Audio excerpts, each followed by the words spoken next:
স্বামী স্ত্রী যেখানে সুখের সংসার করার কথা ছিল সেখানে স্বামীকেই নির্মমভাবে হত্যা করল স্ত্রী। খুলনার ডুমুরিয়ার 18 মাইল এলাকার ফাতেমা আক্তার বৃষ্টি নামের এক নারী এই হত্যাকাণ্ড ঘটিয়েছেন। কিন্তু কেন এই নির্মম হত্যাকাণ্ড?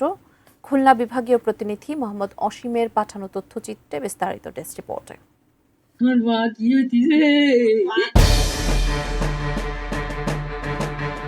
দীর্ঘদিন সংসার করার পর যুবদল নেতা স্বামীকে পছন্দ না হওয়ায় তাকে গলা কেটে হত্যা করেছে স্ত্রী। এ ঘটনায় স্ত্রী ফাতেমা আক্তার বৃষ্টি ও শ্যালককে গ্রেফতার করেছে আইন শৃঙ্খলা বাহিনী। হত্যায় জড়িত থাকার কথা স্বীকার করে ফাতেমা আদালতে জবানবন্দিও দিয়েছেন।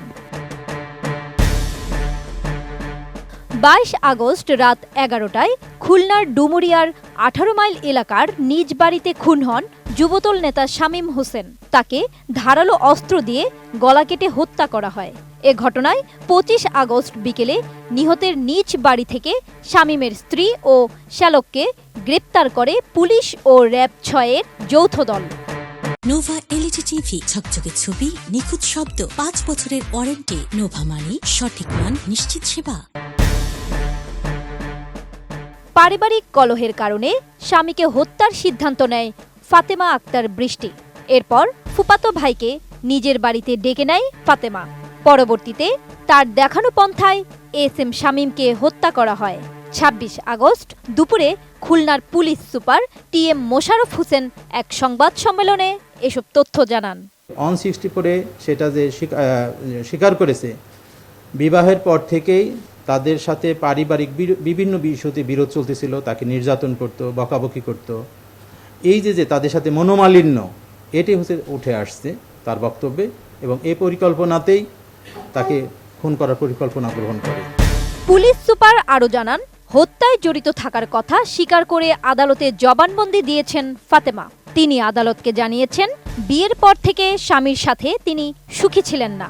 ফাতেমা আক্তার বৃষ্টির প্রত্যক্ষ পরিকল্পনায়, নির্দেশনায় এবং তার দেখানো কিভাবে ওই ছোরা দিয়ে কোপ দিতে হবে সব কিছু সেটা দেখায় দেয়, এবং ওর দেখানো মতে তার যে মামাতো ভাই ওবায়দুল্লাহ ইমন, ও সেটা বাস্তবায়ন করে, এবং এটা বাস্তবায়ন করার পরে তারা দুজনে ছাদে চলে যায়। ছাদে গিয়ে ওই ছোরাটা, হত্যাকাণ্ডে ব্যবহৃত যেটা ছোরা ছিল সেটা পার্শ্ববর্তী জলাশয়ে তারা সেটা ফেলে দেয়, এবং আমাদের পুলিশ, ডুমুরিয়া থানা পুলিশ এবং আমাদের ডিবি টিম পার্শ্ববর্তী বিভিন্ন স্থানীয় গণ্যমান্য লোকদের উপস্থিতিতে সেটা উদ্ধার করে। এমন চাঞ্চল্যকর ঘটনায় উদ্বিগ্ন এলাকাবাসী।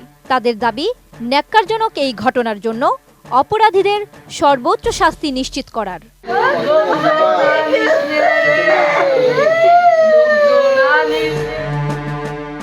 জান্নাতুন Nahar Jerry, desk report, ATN news.